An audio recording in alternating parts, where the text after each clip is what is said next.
Hello little friend, today I will show you how to make bag out of paper.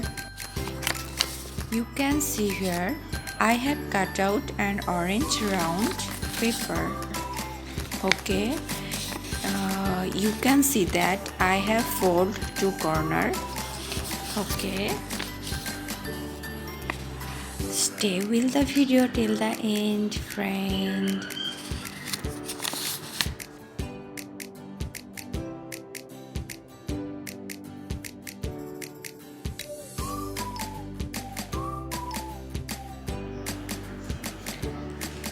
Here you can see I made the handle of the bag by shape U and adding liquid glue.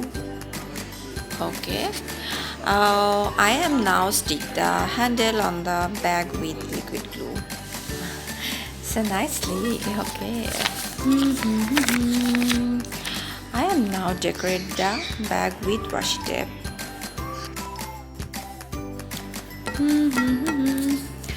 I have colored it here with color pen. Color. So more color. Friends, now I stick to sticker. Okay.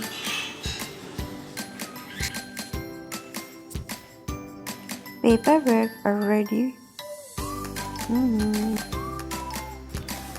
Those for you who are new to the video, please subscribe and comment in the comment section. Okay friends, thank you all of the stay with the video. Bye bye.